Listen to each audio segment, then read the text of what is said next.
아니라. 아멘. 오늘 아침에 우리 하나님의 크신 은혜가 우리 권사님과 여러분들과 함께 하시기를 바랍니다. 아멘. 감사합니다.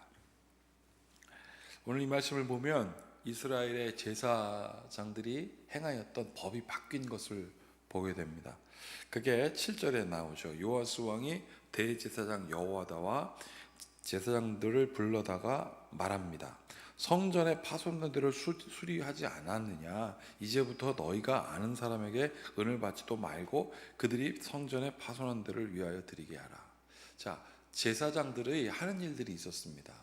특별히 레위인들은 참 이게 거기를 어떻게 하는 일들을 자기 스스로 경험해요. 어떤 사람들은 하나님의 분향제단에 가서 분향하고, 어떤 사람들은 천막 깃고, 어떤 사람은 이제 기둥을 들고 막 다녔죠. 그러니 레위 자손들이 불평하기 시작합니다.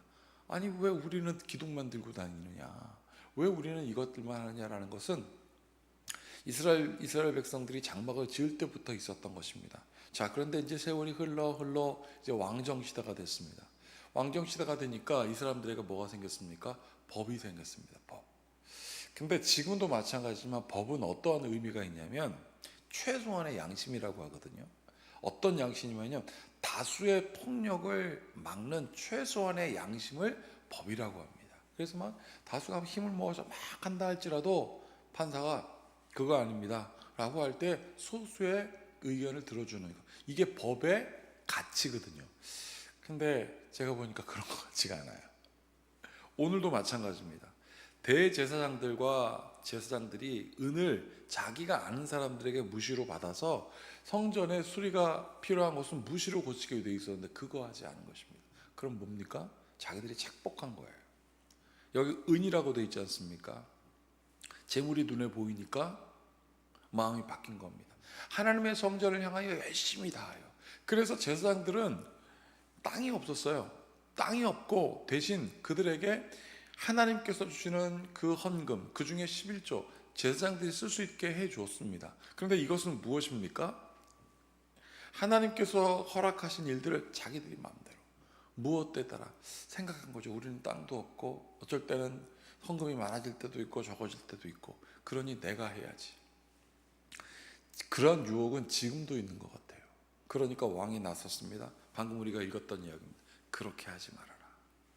자, 오늘 여기서 우리가 중요한 것을 우리가 보게 되는데요. 자, 12장 1절을 보세요. 예후의 제7년에 요아스가 왕이 되었습니다. 7살에 왕이 됐습니다.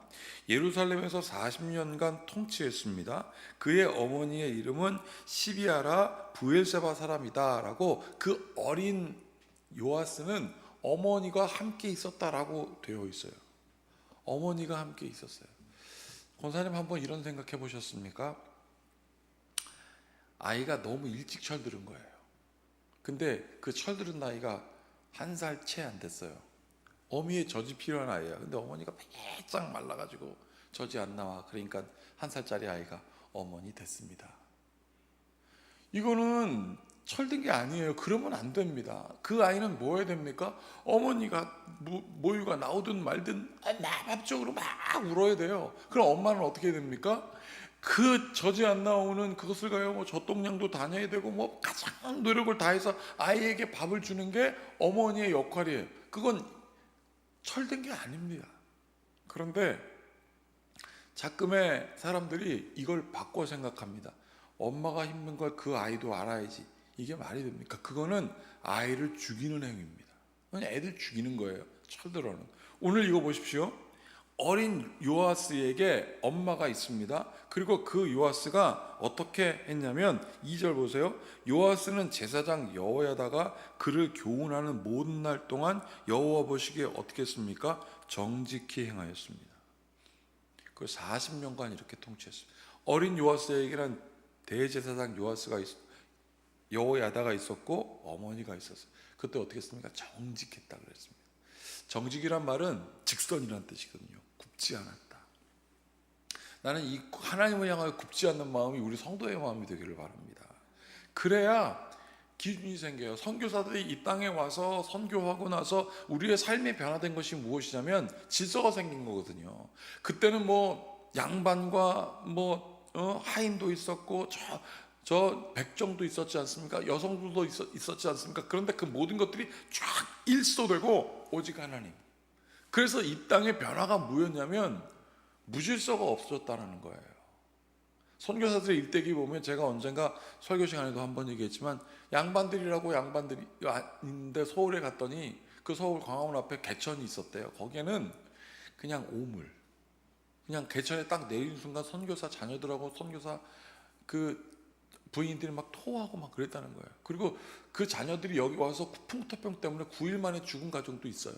근데 그 사람들이 뭐라고 했냐면 나는 한국 가서 죽겠습니다. 그래서 그 사람 살았는데 그때 한국은 무질서 그 자체였다는 거예요. 양반들이 하는 사람은 쭈그리고 앉아가, 왜 담배는 지금도 쭈그리고 그때도 쭈그리는지 모르겠어요. 쭈그리고 앉아갖고 남자들은 일 안 하고 여자도 일하고, 딱 이때가 그럴 때 있는데 하나님께서는 질서를 잡은, 하나님을 만난 사람들의 삶의 특징은 정직입니다. 정직, 오네트, 정직하게 되는데, 자 보세요. 그런데 3절 뭐라고 되냐면 다만 산당을 제거하지 아니하였으므로 백성이 여전히 산당에서 제사하며 분향하였더라. 다만 문제는 인간의 편의를 생각한 거예요. 하나님께서 허락하신 제사, 하나님께 예배를 예루살렘에서 하게 되었었는데, 산당은 이스라엘 사람들이 우상을 섬기던 곳이었는데 우상이 빠지니까 거기서 예배드렸었던 것이죠. 자, 우리의 편리를 선택한 겁니다. 그렇게 되니까 어떻게 됩니까? 4절 보세요.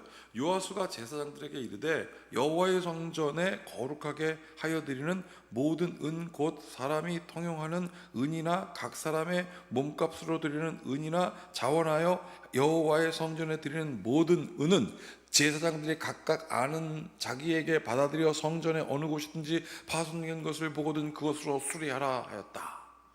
이거는 예배는 그래도 정확하게 드려라. 성전에 흠이 없어야 되니까 예배 정확하게 드려라. 그것이 무시로 너희들이 누구에 됐는지 저거 고쳐야 돼? 그러면 아는 사람한테 가서 은 받아다가 고치는 거, 그거 괜찮아. 요아스가 그렇게 한 거. 이건 뭡니까? 하나님을 향한 마음은 흔들리지 말자. 산당은 있어도. 아쉬운 결과죠. 그러자 어떻게 됐습니까? 요아스가 6절에 보면 요아스 왕 제24년에 24살이 됐습니다. 이르도록 제사장들이 성전의 파손들을 수리하지 아니하였습니다. 24년 동안. 법을 만들면요, 법을 제일 많이 어기는 사람이 있답니다. 누구냐면 법과 관련된 일을 하는 사람들. 왜냐하면 법을 잘 알거든. 그러면 법을 이용해서 법의 문제를 이용해서 그것으로 자기에 대한 불이익을 피해갈 수 있는 방법을 아는 사람들. 그래서 어떻게 했습니까? 계속 법을 개정하고 또 개정합니다. 이것은 무엇을 의미할까요? 인간에게는 이익이 딱 오면 질서 중요하지 않다는 것입니다. 그러나 하나님의 말씀은 우리에게 무엇을 오늘도 가르쳐 주느냐면 질서입니다. 하나님을 향한 마음. 제가 어딜 가도 항상 이 말씀을 드리는 것은, 제가 어머니에게 감사하는 것은 고등학교 탁 들어가니까 매일 성경을 한 장씩 읽으라고 하시더라고요. 제가 중학교 오기 전에 중학교 들어가서 기도원 가면서 그 어리고 순수한 아이가 영적인 체험을 많이 했거든요. 그런데 그게 지나가더라고요. 그것이 나에게 무슨 의미가 있는지 모르겠더라고요. 그런데 고등학교 딱 가서 어머니가 매일 성경을 한 장씩 읽으라고 그랬어요. 아유, 한 장이 편하더라고요. 그런데 시편 119편은 한 장이 아니라 몇십 장 같은 거죠. 읽었습니다. 그리고 그것이 지나가니까 예전에 경험했던 그 영적 의미가 무엇인지 알게 되더라고요. 이건 무엇입니까? 흐릿했던 것들이 질서를 잡아가는 겁니다. 나는 이런 습관들이 우리 성도들에게 있기를 바랍니다. 하나님의 말씀이 우리에게 주어진 이유는 질서 잡아라거든요. 하나님의 말씀이 우리에게 들려진 이유는 들을 수 있어라는 거거든요. 언어를 공부할 때도 쓰고 듣는 것처럼 똑같습니다. 하나님과 소통하길 원하면 하나님의 말씀으로 들어가야 됩니다. 그런데 이 말씀 허락된 대로 하지 않으니까 7절에 이렇게 읽었던 겁니다. 긴 말씀이지만 같이 한번 읽어보겠습니다. 요아스 왕이 대제사장 여호야다 제사장을 불러 이르되 너희가 어찌하여 성전에 파손된 데를 수리하지 아니하였느냐? 이제부터는 너희가 아는 사람에게로 은을 받지 말고 그의 성전에 파손된 데를 위하여 드리게 하라. 왕이 결단을 했던 거죠. 그렇게 하라. 이제 무질서 너희들에게 맡긴 거 24년 동안이나 안 지키니 내가 바꾸겠다. 하나님께서 우리의 삶을 바꾸실 때가 있습니다.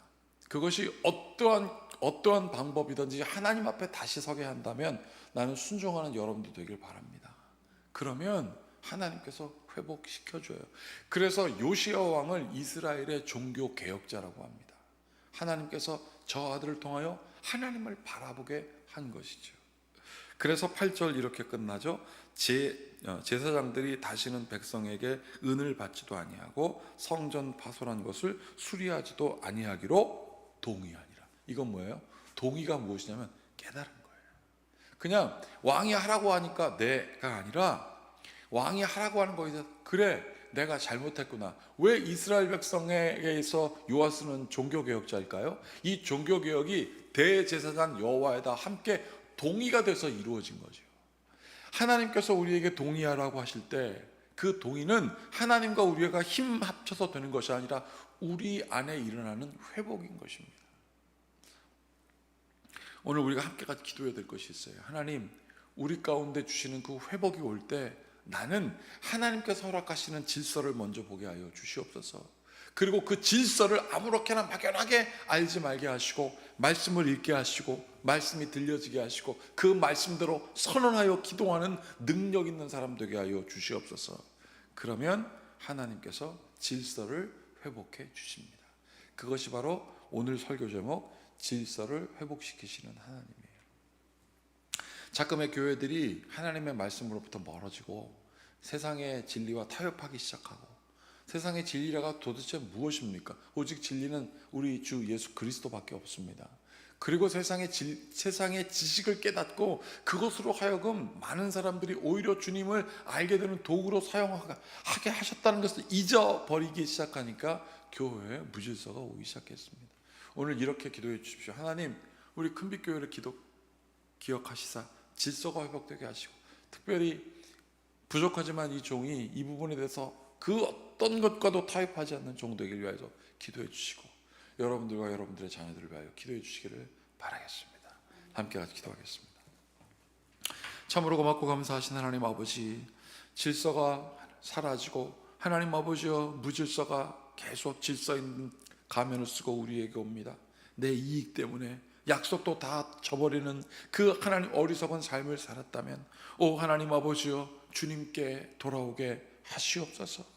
말씀이 보여지고 말씀이 읽혀지고 말씀이 들려지고 그래서 내 삶의 문제가 보여지고 그래서 하나님께 그 문제를 아뢰는 하나님 신실한 성도들 되게 하여 주시옵소서. 이 종에게 그 바른 마음을 허락하여 주시고 우리 성도들에게 그 바른 마음 허락하여 주셔서 참된 교회의 본이 되게 하시옵소서. 우리 주 예수 그리스도의 이름으로 기도하옵나이다. 아멘. 이제 우리 모두 주님께서 가르치신 기도를 드리겠습니다. 하늘에 계신 우리 아버지, 아버지의 이름을 거룩하게 하시며 아버지의 나라가 오게 하시며 아버지의 뜻이 하늘에서와 같이 땅에서도 이루어지게 하소서. 오늘 우리에게 일용할 양식을 주시고 우리가 우리에게 잘못한 사람을 용서하여 준 것 같이 우리 죄를 용서하여 주시고 우리를 시험에 빠지지 않게 하시고 악에서 구하소서. 나라와 권능과 영광이 영원히 아버지의 것입니다. 아멘. 오늘 말씀 기억하시면서 함께 같이 중보기도 해주시기 바랍니다.